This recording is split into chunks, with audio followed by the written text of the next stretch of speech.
Assalamualaikum warahmatullahi wabarakatuh. Salam sejahtera, Om Swastiastu, Namo Buddhaya, salam kebajikan. Perkenalkan, saya Beni Rio Fernandes MSI PhD, salah satu dosen tetap di Prodi D3 Agribisnis Kelapa Sawit, Politeknik Teknologi Kimia Industri Medan, salah satu politeknik di bawah naungan Kementerian Perindustrian Republik Indonesia. Video ini merupakan salah satu kewajiban pernyataan diri dosen dalam unjuk kerja Tridharma Perguruan Tinggi PDD UKT-PT bidang pengajaran. Saya mengampu mata kuliah Kimia Analisa dengan kode ADKA 1001 dengan bobot 1 SKS. Adapun teknik pengajaran saya pada mata kuliah ini adalah DIA, Delivery, Interaction, dan Assessment. Delivery merupakan penyampaian materi secara jelas dan terstruktur. Ini melalui berbagai cara seperti ceramah, presentasi, dan penggunaan media. Interaction memungkinkan siswa untuk bertanya, berdiskusi, dan berkolaborasi dengan teman sejawat. Tujuannya adalah untuk memperdalam pemahaman konsep dan memperluas wawasan. Dan assessment merupakan tahap akhir penilaian belajar mahasiswa. Penilaian bisa dilakukan melalui berbagai cara seperti presentasi, kuis, tugas individu atau kelompok, atau ujian.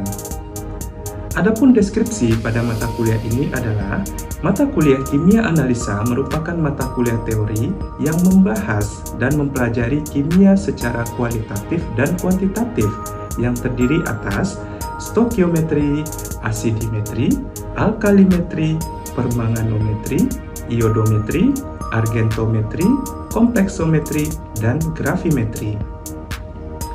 Kemampuan yang diharapkan dari mata kuliah ini sesuai dengan capaian pembelajaran mata kuliah atau CPMK, yaitu mahasiswa mampu menerapkan metode secara kualitatif dan kuantitatif. CPMK selanjutnya diturunkan menjadi sub-CPMK yang nantinya menjadi bahan kajian atau materi pembelajaran yang terdiri dari 1. Mahasiswa mampu menjelaskan analisa kualitatif. Yang kedua, mahasiswa mampu membedakan antara analisis kualitatif dan kuantitatif. 3. Mahasiswa mampu menguraikan metode analisis kualitatif kation dan anion. 4. Mahasiswa mampu menjelaskan analisis secara kuantitatif. 5. Mahasiswa mampu menghitung kadar atau konsentrasi senyawa secara stokiometri. Dan 6. Mahasiswa mampu menerapkan analisis secara gravimetri. Terakhir, 7. Mahasiswa mampu menerapkan analisis secara volumetri. Metode pembelajaran pada mata kuliah ini adalah student-centered learning berupa ceramah, problem-based learning, dan collaborative learning. Adapun sistem penilaian mata kuliah ini terdiri atas 10% penilaian kehadiran mahasiswa, 20% penilaian tugas yang terdiri atas latihan, kuis, makalah, presentasi kelompok, keaktifan mahasiswa berdasarkan rubrik penilaian, 20% penilaian ujian tengah semester atau UTS, dan 50% penilaian ujian akhir semester atau UAS. Penilaian akhir mahasiswa terhadap mata kuliah ini dinyatakan dalam huruf sesuai ketentuan yang berlaku di PTKI Medan. Oke, kita mulai kita. Ada yang masih ingat materi kita sebelumnya? Oke, kita membahas tentang apa? 1 bulannya hewan. Fisika kimia lagi, materi dan energi. Berarti perubahan fisika dan perubahan kimia. Sudah tahu semua kalian definisinya. Kalau fisika itu apa? Oke, tanpa ada perubahan komposisinya, perubahan kimia. Berarti nggak ada ikatan yang putus di situ. Kalau kimia diikuti oleh perubahan komposisi, artinya putus ikatan bentuk ikatan baru. Nah, kalian mungkin pernah berasumsi kenapa bisa kita menentukan di dalam sampel itu ada ini, di dalam senyamannya ada ini terkandung beberapa konsentrasinya gitu. Cara paling mudahnya, kalian tadi pagi kalian tadi pagi ada minum air manis, teh, gula, kopi, ada? Nah, yang ada lah. Nah, yang nggak ada nggak usah. Apa rasanya? Manis. Oke, nanti kita lihat. Kita akan membahas tentang, jadi dalam ilmu kimia nanti ada dibagi pengelompokannya, ada analisa kimia secara kualitatif dan satu lagi kuantitatif. Contoh yang paling umum itu tadi kalian yang minum teh tadi, ya, minum teh, kalian minum dan kalian identifikasi rasanya manis. Nah, kalau kalian tahu itu rasanya manis, berarti secara kimia analisanya itu kita asumsikan kimia analisa secara kualitatif. Kualitatif itu apa? Nah, itu analisa kimia untuk mengetahui jenisnya saja. Jenisnya aja. Atau secara mendalam itu yang untuk mengetahui ada atau tidaknya. Itu kualitatif. Tadi kalian minum air teh manis, berarti kita identifikasi ada gula di dalamnya. Itu aja ya. Cuma mengetahui ada atau tidak aja. Oke? Kalau pahit berarti tidak ada gulanya. Itu namanya kualitatif. Ya. Jadi kualitatif itu hanya untuk mengetahui ada atau tidak. Kualitatif. Nah, cuma kalian penasaran nih. Kalian penasaran. Kira-kira berapa ya konsentrasi gulanya? Berapa kadar gulanya? Nah, kalian penasaran berapa kadar gula atau kira-kira konsentrasi gulanya berapa nih gitu ya? Nah, itu kalau kalian mau menghitung berapa kadarnya, berapa konsentrasinya, itu dinamakan analisa secara kuantitatif. Ya, kuantitatif itu untuk mengetahui berapa jumlah, berapa konsentrasi, berapa kadarnya. Nah, itu. Jadi sekarang kalian udah tahu apa itu analisa kualitatif dan apa itu analisa kuantitatif. Kalau kualitatif itu bertujuan untuk melihat ada atau tidaknya saja, ya.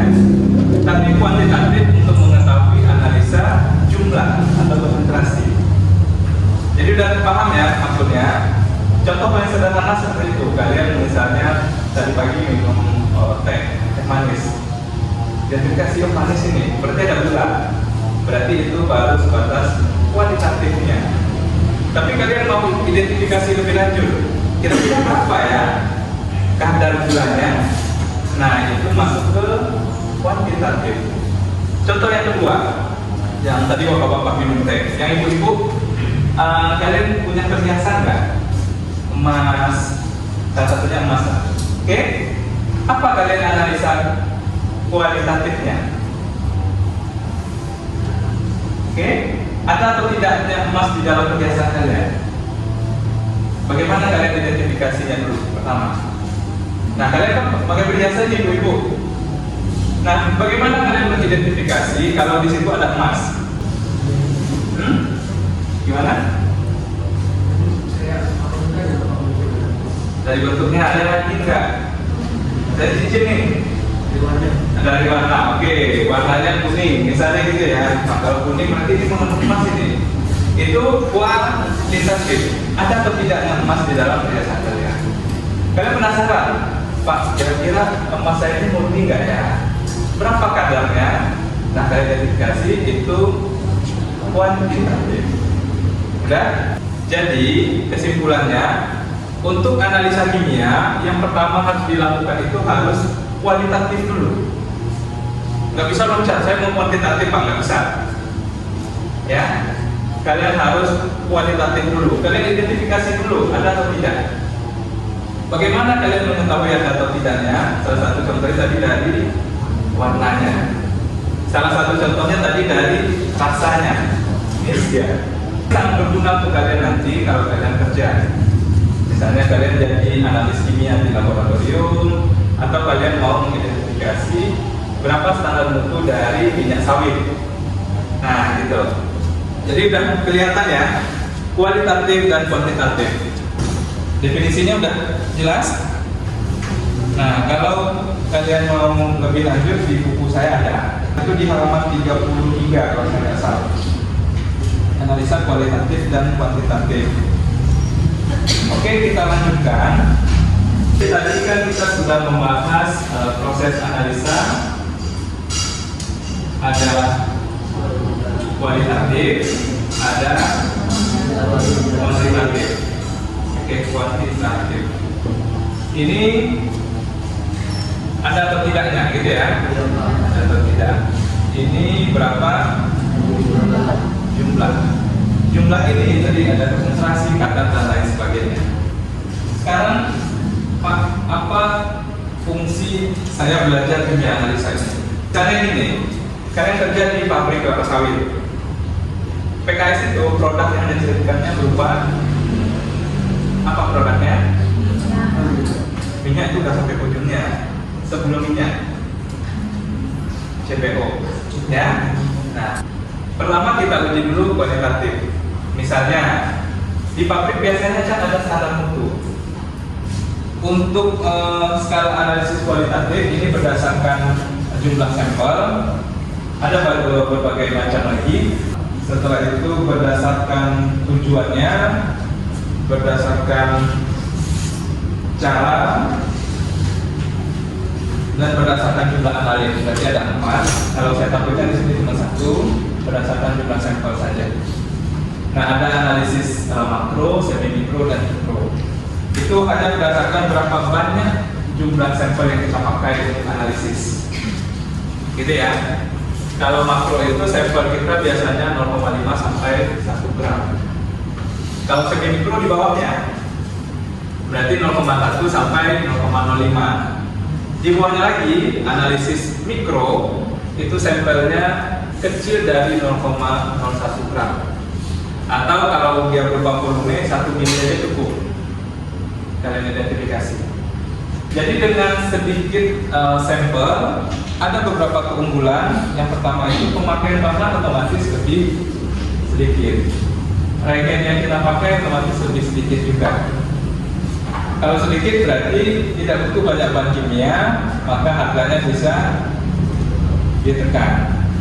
Jadi kalau kalian mengidentifikasi tadi, ada beberapa tahapan yang umum dilakukan. Biasanya ada 3. Pertama, uji pendahuluan dulu. Uji pendahuluan. Setelah itu analisis kation, pemeriksaan ion logam, dan yang terakhir itu ion logam yang anionnya. Kation ini bermuatan positif, ini bermuatan positif, kalau yang ini anion bermuatan negatif. Uji pendahuluan biasanya itu ada 4 yang umum kita pakai. Pertama dari bentuk. Tadi udah dijelaskan bentuknya nggak salah, bentuk dan semua. Dari warnanya itu uji pendahuluan. Dari aroma bisa juga, atau uji nyala. Sampai di sini ada yang mau ditanyakan. Nah, karena saya udah banyak ceritanya ini. Nah, ada kalian nggak paham nggak? Silakan bertanya aja. Daripada nanti ujian pertanyaan kalian nggak boleh berhenti. Saya mau nanya jawabannya Pak, nggak boleh. Ya, kalau sekarang masih boleh. Atau kalian cukup paham di sini? Nah, kimia itu nggak susah ya? Susah kan? Kita cuma menganalisa apa contohnya. Contohnya Pak, saya minum teh tadi pagi. Manis Pak. Nah, itu udah kualitatif. Udah bagus kali itu konsep. Ya. Terus Pak, saya penasaran loh Pak, berapa kadar atau konsentrasi gula yang saya tambahkan. Nah, itu kan kuantitatifnya. Sebenarnya kimia itu simpel, sederhana, di lingkungan kita aja, sekitar kita. Kalian aja yang bikinnya rumit, ya, jangan. Jadi sekarang saya selalu menekankan, makanya saya sering memberi contoh yang umum di sekitar kita. Di visual, ini visualnya, baik bentuk, warna, nyala, bau dan lain sebagainya. Bisa juga dengan pemanasan kering. Pemanasan kering tadi melalui reaksi pembakaran.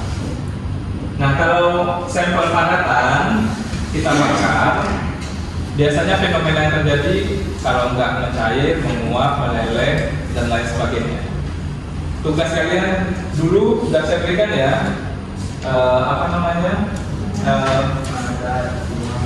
apa itu segitiga wujud zat. Nah, sudah saya berikan, silakan kalian cek lagi.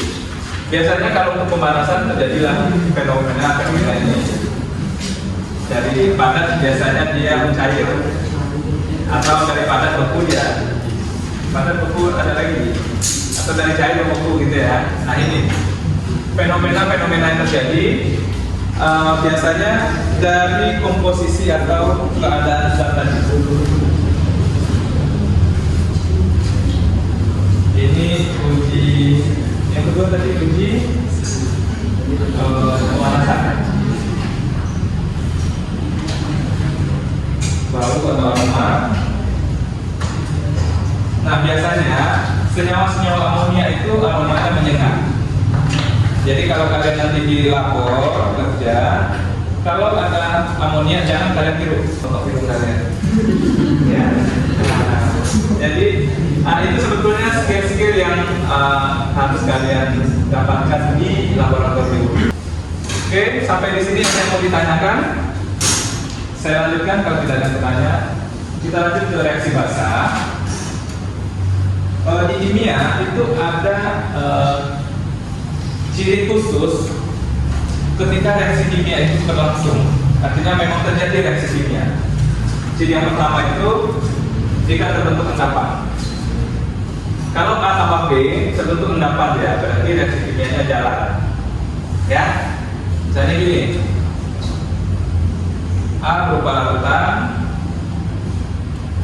B berupa larutan juga, tambah ya. Maka ini larutan terbentuk endapan di sini. Nah, berarti reaksi kimianya terjadi. Atau yang kedua, terbentuk gas. Gas ya, muncul gas di sini di tabung reaksi itu. Ya, kalau ada gas muncul berarti reaksinya jalan juga. Atau terjadi perubahan warna. Yang awalnya bening Pak, tapi itu tiba-tiba jadi pink. Nah, itu reaksi kimianya berlangsung juga. Atau Pak, kok dinding tabung reaksi ini jadi panas? Nah, reaksi kalian eksotermis, berarti terjadi juga reaksi kimia. Atau Pak, ketika dipegang kok dingin ya Pak ya? Nah, itu terjadi reaksi kimia juga. Dingin, muncul uap-uap seperti gelembung es di sini. Nah, itu reaksi kimia dan jalan juga. Jadi kalau kalian temukan beberapa fenomena ini, berarti reaksi kimianya kita simpulkan terjadi. Nah, bagaimana contohnya? Kalian misalnya mau mengidentifikasi, menentukan apa pelaku yang cocok untuk analisis ini. Ini urutan. Jadi kalau saya tanyakan, sebutkanlah urutan pelaku yang digunakan untuk proses analisis kimia. Ini jawabannya ya. Sudah ada bocorannya kan? Nah, ini urutannya. Pertama menggunakan air dingin. Kalau nggak lalu juga panaskan. Kalau nggak juga coba ganti menggunakan HCl. Kalau tidak, panaskan. Kalau nggak lalu juga pakai HCl pekat. Kalau tidak, dipanaskan. Nah, kalau udah sampai di tahapan nomor 6 itu nggak ada lagi yang tidak larut gitu. Pasti larut semua. Jadi ketika ditambahkan HCl pekat, semua yang mengendap itu kationnya golongan 1, Li, Na, dan lain sebagainya. Gitu ya. Berarti yang sisanya itu nggak tahu kita golongan berapa. Jadi kalau kita buat gambarnya seperti ini, misalnya ini tabung reaksi, ini larutan ya. Kita nggak tahu ini banyak komponen di dalamnya. Ketika kita tambahkan HCl pekat, maka terbentuk endapan di sini. Maka endapan ini diasumsikan golongan 1. Berarti sisanya selain golongan 1. Oke? Sampai sini paham ya? Sisanya selain golongan 1 yang berupa cairan. Yang 8 ini golongan 1. Nah, identifikasi lagi, tambahkan peroksida atau asam hidrogen sulfida H2S. Ini udah nih, kita ambil. Sisa di sini lagi kita tambahkan yang sisa ini dengan lanjut. Nah, agak berkurang dari sedikit volumenya, ya. Kalau tadi dia segini, karena kata mudah berkurang dia. Nah, ditambahkan H2S misalnya, ya, yang proses kedua ya. Maka semua yang mengendap itu golongan 2. Yang berupa cairan sisa di sini selain golongan 1 dan golongan 2. Nah, gitu kalian proses sistematika pengujiannya.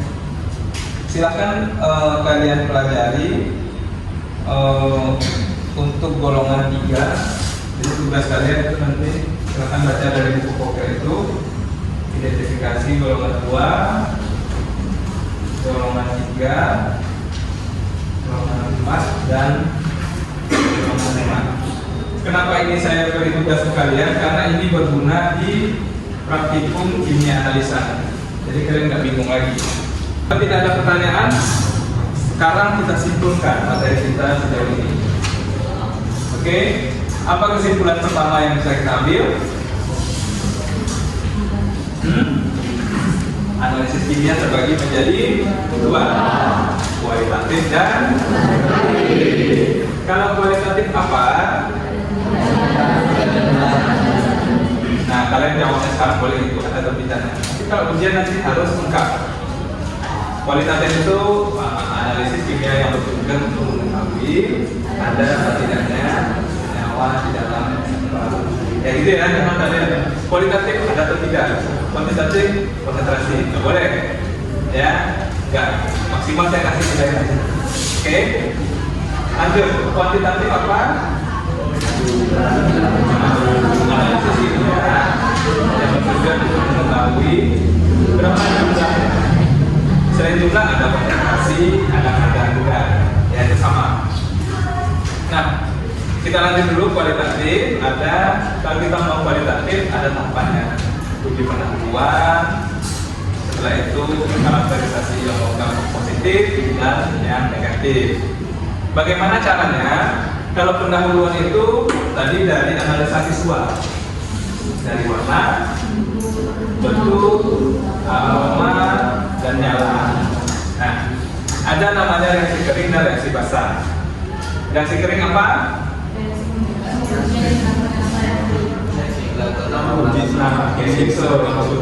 Kalau reaksi kering itu reaksi yang berlangsung tanpa adanya proses pelarutan. Nah, gitu nanti jawabnya. Kalau basah berarti reaksi kimia yang memerlukan pelarut. Contoh reaksi kering itu tadi reaksi pembakaran. Kalau reaksi basah itu penganggapan. Dan itu reaksi basah semua itu. Analisis kation itu basah. Oke, nah setelah dapat ini kita gunakan atau kita tentukan pelarut yang cocok. Ada 6 dari tahapannya. Mulai dari air dingin, dipanaskan, HCl, dipanaskan, HCl-PK, panaskan, sampai terakhir air aja atau aqua. Dari 6 itu, kalau sudah diketahui apa pelarut yang cocok, baru kita lakukan analisa penentuan ini. Kation logamnya. Kation itu kan bermuatan positif. Logamnya tadi kan muatan positif ya. Ada Pb plus, Ag22 plus kan positif itu. Positif 2. Sampai di sini cukup jelas semua? Oke, kalau tidak ada pertanyaan, saya rasa itu pertemuan kita pada hari ini. Terima kasih atas perhatiannya. Sebelum saya tutup nanti, kita absen dulu, ya, belum absen. Bila topik walidaya, assalamualaikum warahmatullahi wabarakatuh. Demikianlah video pernyataan diri dosen dalam unjuk kerja Tri Dharma Perguruan Tinggi bidang pengajaran. Akhir kata, saya ucapkan terima kasih atas kesempatan yang diberikan kepada saya untuk mengikuti sertifikasi dosen tahun 2025. Saya ucapkan terima kasih banyak kepada Kemdikti Sayentek dan Kemenperin RI atas kesempatannya. Saya akhiri, billahi taufiq wal hidayah. Assalamualaikum warahmatullahi wabarakatuh.